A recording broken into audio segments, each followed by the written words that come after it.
पापा जी खाना खा लीजिए। बेटा मेरा दही खाने का बहुत मन कर रहा है आज। घर में है तो दे दो। पापा जी घर में दही तो था पर अभी खत्म हो गया है। मैं आज मंगवाऊंगी तो आप कल खा लेना। ठीक है बेटा, मैं बिना दही के खाना खा लूंगा।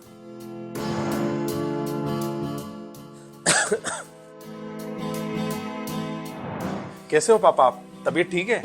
खाना खा लिया आपने? हाँ बेटा, खाना खा लिया मैंने। आज तू बड़ी जल्दी आ गया ऑफिस से।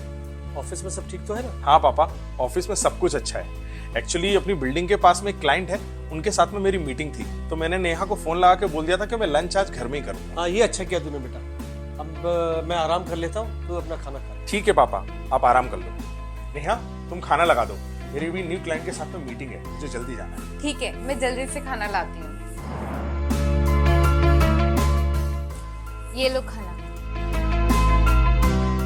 क्या हुआ कुलदीप, आपकी तबीयत तो ठीक है ना?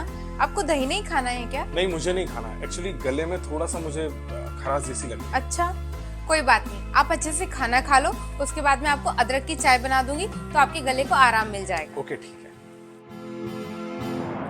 पापा आप जल्दी से अच्छे कपड़े पहन के तैयार हो जाओ, हमें कोर्ट चलना है थोड़ी देर में। बेटा कोर्ट?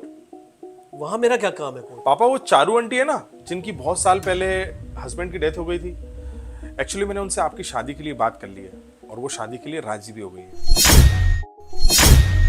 तो पापा इसीलिए हमको कोर्ट जाना है, आप जल्दी तैयार हो जाओ। शादी? वो भी मेरी? पर क्यों बेटा? पापा जी की शादी, वो भी इस उम्र में? ये क्या मजाक कर रहे हो मैं आप? मजाक नहीं कर रहा हूँ, मैं बहुत सीरियस हूँ और पापा की शादी जरूर होगी। लगता है आपकी तबीयत के साथ साथ आपका दिमाग भी ठीक नहीं है। ये उम्र उनके नाती पोते खिलाने की है, ना कि शादी करने की। बेटा अगर शादी करनी होती मुझे तो मैं पहले ही कर लेता। जब तू छोटा था तब मैंने शादी नहीं करी, तो अब क्यों करूं? तुझे तो मालूम है बेटा, जब तेरी माँ गुजरी थी तो 5 साल का था। अब शादी करने का कोई मतलब नहीं। सच तो यह है बेटा, अगर मैं शादी कर लेता तो तेरी दूसरी माँ आती, वो तेरा ख्याल नहीं रख पाती। जब मैंने उस मुश्किल समय में भी शादी नहीं की बेटा, तो अब क्यों करूं? मुझे सब कुछ पता है पापा, आपने मुझे कितने मुश्किलों में पाला है। आप बहुत मेहनत करते थे और मेरे लिए, मेरी खुशी के लिए सब कुछ किया आपने, और दादी ने मुझे वैसे भी सब कुछ बताया आपके बारे में। और पापा मुझे ये भी पता है कि आपके ऊपर शादी का कितना प्रेशर आता था पूरे परिवार की तरफ से। और पापा आपने मुझे बचपन से पाला, खिलाया, मुझे इतना बड़ा किया, स्कूल भेजा और अपने बिजनेस की हर एक चीज मुझे सिखाई। और आपने मेरी अच्छे से शादी कराई नेहा से, ताकि वो आपका ख्याल रख सके। सही कहा तूने बेटा, सब कुछ सही चल तो रहा है। अब तेरे मन में मेरी शादी का ख्याल क्यों आया? हाँ कुलदीप, पापा जी सही तो कह रहे हैं। मैं उनका कितना ख्याल रखती हूँ, अपने पापा की तरह सुबह शाम उनकी दवाई का, उनका खाने का, सब चीज तो सही चल रहा है। फिर तुम ये सब क्यों सोच रहे हो? हाँ नेहा, ये तो तुम सही बोल रही हो कि तुम पापा का कितना ज्यादा ख्याल रखती हो। इसलिए मैंने एक चीज सोची है, पापा की शादी के बाद हम दोनों किराए के घर में रहेंगे और फिर मैं जो पापा की कंपनी है उसमें एम्प्लॉय की तरह काम करूंगा और एम्प्लॉय की तरह हर महीने सैलरी लूंगा उनसे। मुझे ये समझ में नहीं आ रहा कि तुम्हें हो क्या गया है। तुम ऐसी भेकी भेकी बातें क्यों कर रहे हो? नेहा मैं बिल्कुल ठीक हूँ और मैं जो भी बोल रहा हूँ ना, अपने होशो हवास में बोल रहा हूँ। मैं बस ये बताना चाहता हूँ आपको, जिस इंसान ने मेरे लिए पूरी जिंदगी कुर्बान कर दी है, उस इंसान के लिए क्या मैं इतना सा नहीं कर सकता? और पापा ने मेरी खुशियों का हमेशा ख्याल रखा है, मैं क्यों नहीं रखूंगा? मेरी भी तो जवाबदारी बनती है ना मेरे पापा के लिए।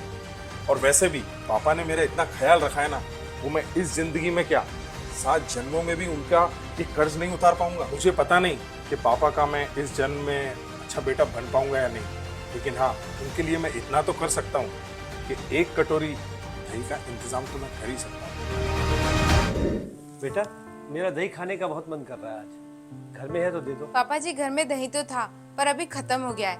मैं आज मंगवाऊंगी तो आप कल खा लेना। ठीक है बेटा, मैं बिना दही के खाना खा लूंगा। ये सब के बाद में नेहा, मैं तुम्हें कुछ ज्यादा बोलना तो नहीं चाहता, लेकिन एक बात जरूर बोलूंगा कि जब लड़की अपने मायके में होती है तो अपने पिता का कितना ख्याल रखती है वो, और जब उस लड़की की शादी हो जाती है तो उसके ससुर का ख्याल क्यों नहीं रखती है। मेरी सभी बहुओं से रिक्वेस्ट है कि वो अपने माता पिता के जैसे अपने सास ससुर का भी ख्याल रखें। वीडियो अच्छा लगा हो तो शेयर जरूर करना।